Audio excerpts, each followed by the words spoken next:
દરરોજ સવારે શું કરવાનું છે? योग। जो नहीं करेंगे योग तो क्या हो जाएंगे शरीर में? रोग। रोगी नहीं बनना, भोगी नहीं बनना, क्या बनना है सबको? योगी बनना है, योगी बनना है। जो योगी होता है वो रोग पर तो विजय पा लेता है,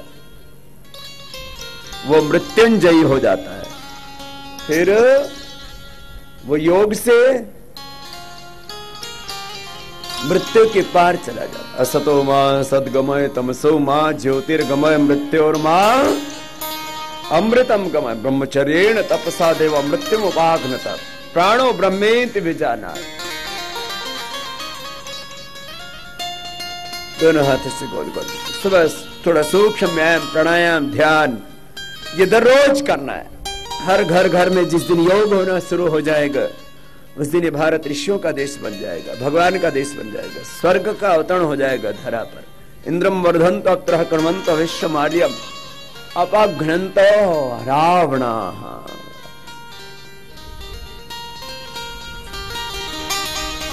हम महामृत्युंजय मंत्र पढ़ते हैं ना, क्या कहते हैं? मृत्योर्मुक्षीय, मृत्यु से मुझे मुक्त कर दो, अमरत्व प्रदान कर दो प्रभु।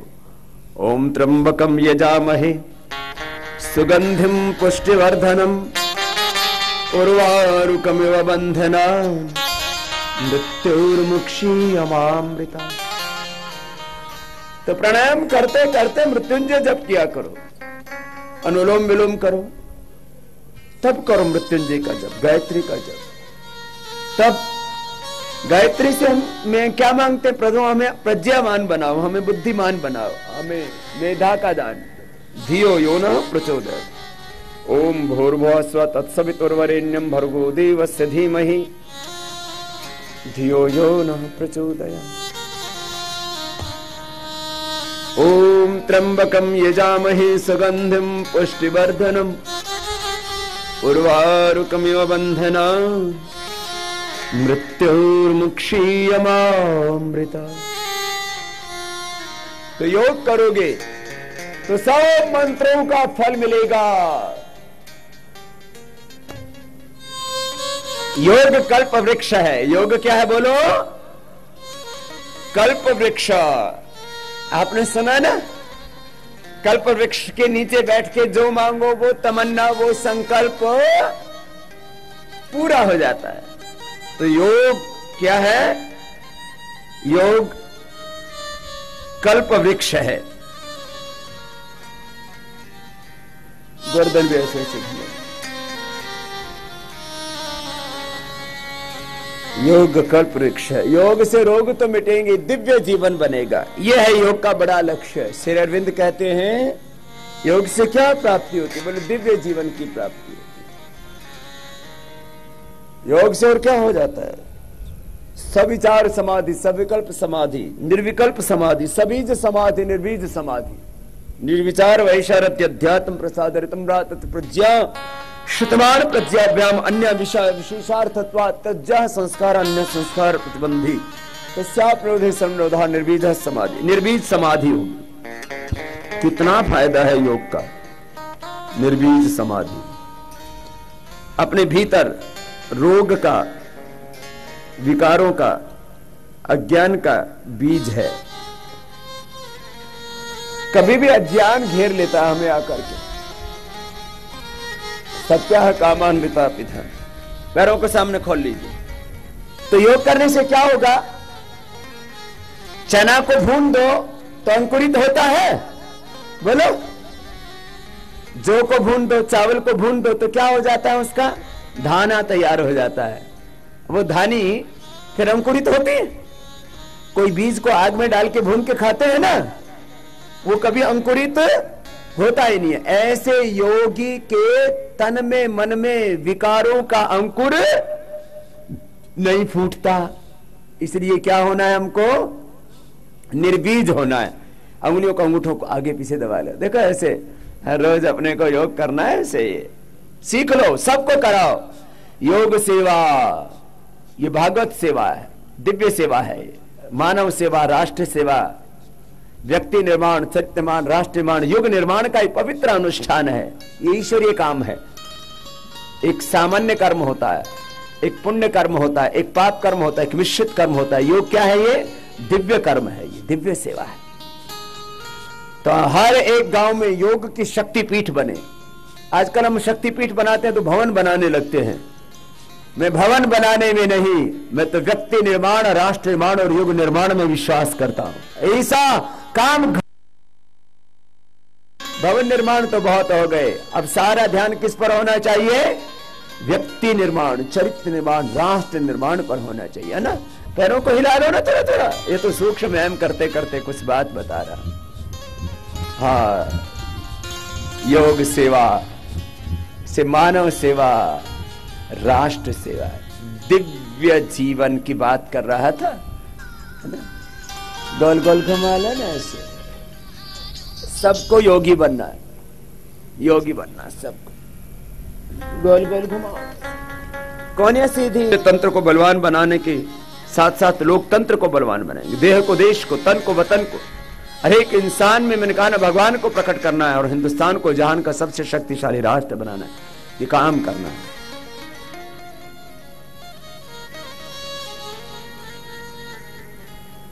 देखो, जीवन में बहुत तरह के दुख आते हैं। रोग का दुख, हानि का दुख, अपमान का दुख, अज्ञान का दुख, ये बहुत दुख देते हैं। सब दुख सहने की शक्ति भी योग से मिलेगी। रोग का दुख, रोगी हो जाता है तो व्यक्ति, बहुत दुख होता है उसको। हानि का दुख, कोई बहुत बड़ा लॉस हो जाए, नुकसान हो जाए। अपमान, कोई अपमान कर देना, बहुत दुख होता है, व्यक्ति भूल नहीं पाता है। और अज्ञान से, संशय, भ्रम, उलझन, गफलत है मन में, कंफ्यूजन है, दुख होता है। और वियोग का दुख, अपने बिछुड़ जाए।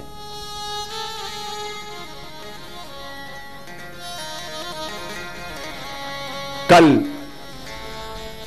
प्रभात में आप पतंजलि योगपीठ के हर काम में सबसे आगे जिन महात्मा जी को देखा करते थे,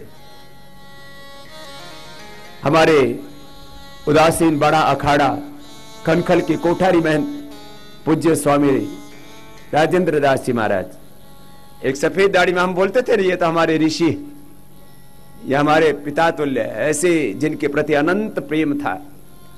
अब विधि का विधान, भगवान का विधान, अब उसमें हमारा हस्तक्षेप नहीं। कल ही उनका जन्मदिन था और कल ही सुबह सुबह 4 बजे श्रद्धेय आचार्य श्री का, बालकृष्ण जी महाराज का फोन आया। मैं अभी आने से पहले उनको मिल के आया था हॉस्पिटल में। कल सुबह 1:30 से 2 बजे के बीच में उनका भी महाप्रयाण हो गया।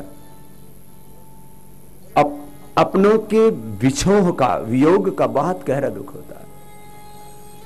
तो बहुत देर तक तो विश्वास ही नहीं हुआ।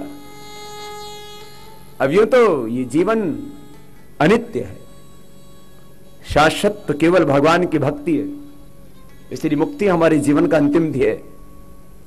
लेकिन ये शरीर भी तो बहुत प्यारा है, इससे भी तो भगवान ही का काम करते हैं संत महापुरुष। तो एक बार सभी हाथ जोड़ करके, क्योंकि हम सब के लिए वो श्रद्धेय वंदनीय थे और वो उदासीन पंचायती बड़ा अखाड़ा कनखल के ही नहीं, पतंजलि योगपीठ के ही नहीं, हमारे संत समाज के गौरव थे। ऐसे हमारे पंजाब के हरियाणा में पैदा हुए हमारे ब्रह्मलीन श्रद्धेय पूज्यपाद कोठारी राजेंद्र दास जी महाराज जी को अपने श्रद्धांजलि समर्पित करेंगे सम्मान भाव से। वैसे तो संत ब्रह्मलीन ही होते, भगवान के चरणों में ही समाते हैं और उसी का काम करने के लिए धरा पर आते हैं। उस महापुरुष को हमारा वंदन है, शत शत अभिनंदन है, प्रणाम है, श्रद्धांजलि है। उनके उपकारों को हम कभी भुला ना पाएंगे। और जो उन्होंने पतंजलि योगपीठ के लिए जो इस राष्ट्र के लिए, धर्म संस्कृति के उत्थान के लिए जो कुछ किया, वो युगों युगों तक अमर रहेंगे। मौन होकर के, शांत होकर के उस महापुरुष को आज हम सभी यहां श्रद्धांजलि अर्पित कर रहे हैं।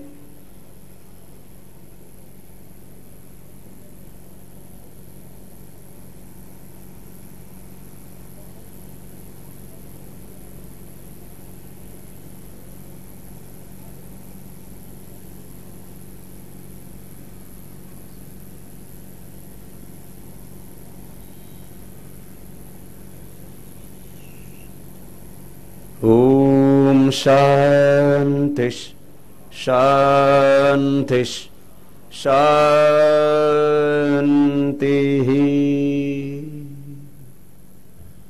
आज हमारे ब्रह्मलीन कोठारी स्वामी जी महाराज का क्योंकि अंत्येष्टि संस्कार भी है, श्रद्धेय बालकृष्ण जी महाराज और हमारे सभी अखाड़े के श्री महंत और सब, क्योंकि मैंने कहा पूरे संत समाज के गौरव थे, सब उनसे बहुत प्यार किया करते थे और हमसे वो अत्यंत स्नेह रखा करते थे, हर काम में सबसे अग्रणी भूमिका में।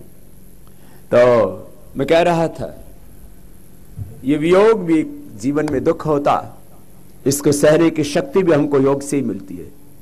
जीवन में सब दुखों को सहने की शक्ति, उनसे पार जाने की हिम्मत, हौसला भी हमको योग से मिलता है।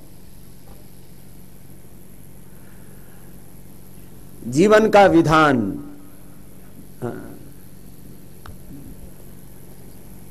वैसे तो हम बार बार कहते हैं मृत्यु उसके घर का आमंत्रण, जीवन भगवान का वरदान। न जीवन से पलायन न मौत का गम, हमें रहना है समत्वम योग उच्यते, यही योग हमें सिखाता है। कपालभाति के बाद बाह्य प्राणायाम आपसे कराते हैं, आगे बढ़ाते हैं।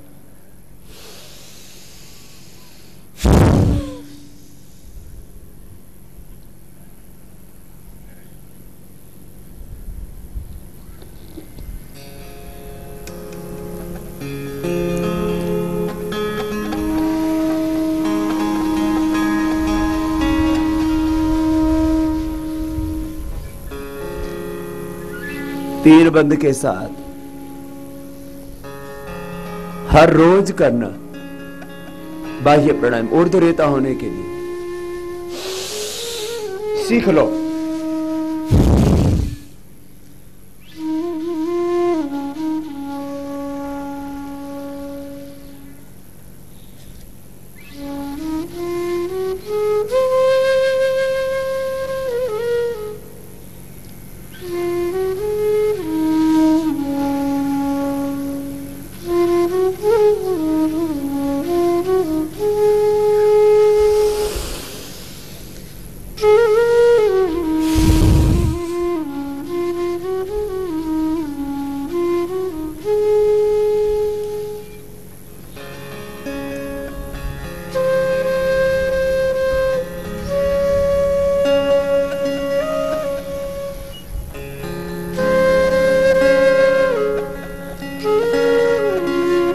तीन, 5, 7, 11 से लेकर के 21 बार तक कर सकते हैं। जो ऊर्ध्वरेता होना चाहते हैं, अतीन्द्रिय शक्ति, अतीन्द्रिय ज्ञान को पाना चाहते हैं, योग का ये सामान्य लाभ जो मैं आपको अभी बता रहा था, योग से क्या मिलता है?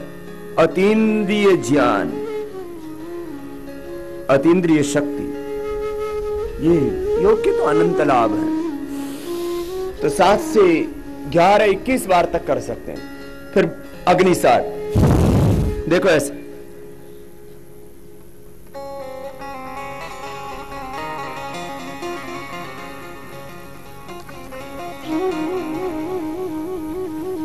अच्छा, एक योग का फायदा और बता देता हूं। योग का और क्या नाम होगा? योग से रोग तो होगा ही नहीं, सर्दी नहीं लगेगी, गर्मी नहीं लगेगी। कितने फायदे हैं? डिजीज प्रूफ, वेदर प्रूफ, आजकल बुलेट प्रूफ, फलाना प्रूफ आती है ना चीजें।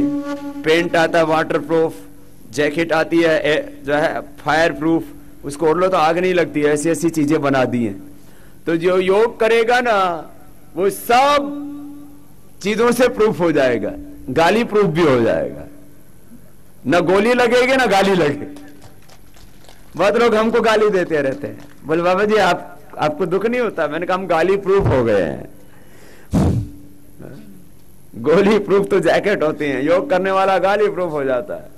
कहता है ये तो सब अज्ञानी लोग हैं, हमने गाली ली ही नहीं तो लगेगी क्यों हमको? वापस उसी में लौट करके लगती है और वही राक्षस मारा जाता है। तो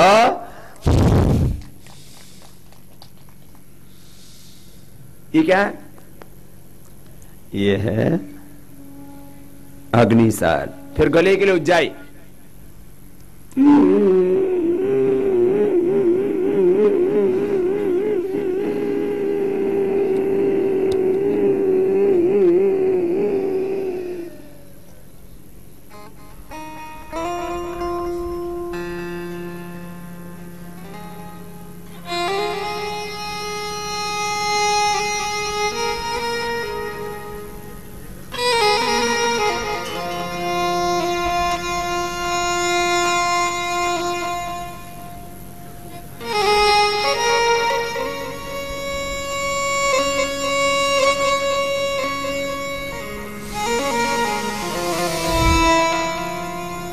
ये गले और थायराइड के लिए बहुत जरूरी। गले को टाइट करके सांस भरना सीखो ना, ऐसे ऐसे सीखो सब।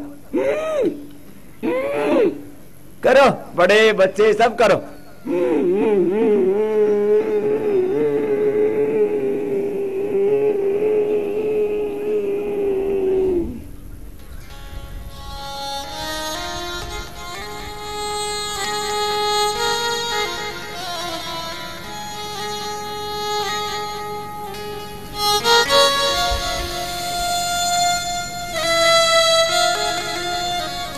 ऐसे 3 से 5 बार ये कर लेना गले थायराइड के लिए।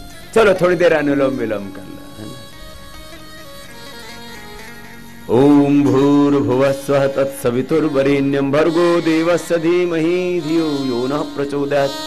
अनुलोम विलोम जप के साथ करो।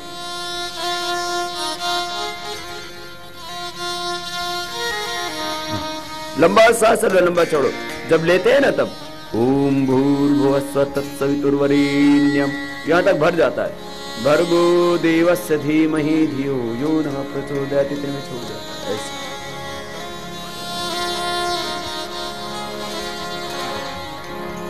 ओम भूर्भुवस्वः तत्सवितुर्वरेण्यं भर्गो देवस्य धीमहि धियो यो नः प्रचोदयात्। भूर्भुवस्वः तत्सवितुर्वरेण्यं भर्गो देवस्य धीमहि धियो यो नः प्रचोदयात्। भूर्भुवस्वः तत्सवितुर्वरेण्यं भर्गो देवस्य धीमहि धियो यो नः प्रचोदयात्। तत्सवितुर्वरेण्यं भर्गो देवस्य धीमहि धियो यो नः प्रचोदयात्। ओम भूर्भुवस्वः तत्सवितुर्वरेण्यं भर्गो देवस्य धीमहि धियो यो नः प्रचोदयात्।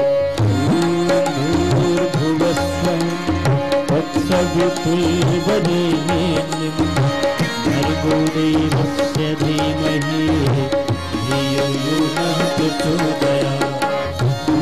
भूर्भुवस्वः तत्सवितुर्वरेण्यं भर्गो देवस्य धीमहि धियो यो नः प्रचोदयात्। भूर्भुवस्वः तत्सवितुर्वरेण्यं भर्गो देवस्य धीमहि धियो यो नः प्रचोदयात्। भूर्भुवस्वः तत्सवितुर्वरेण्यं भर्गो देवस्य धीमहि धियो यो नः प्रचोदयात्। भूर्भुवस्वः तत्सवितुर्वरेण्यं भर्गो देवस्य धीमहि धियो नः प्रचोदयात्। तो ऐसे अनुलोम विलोम ओम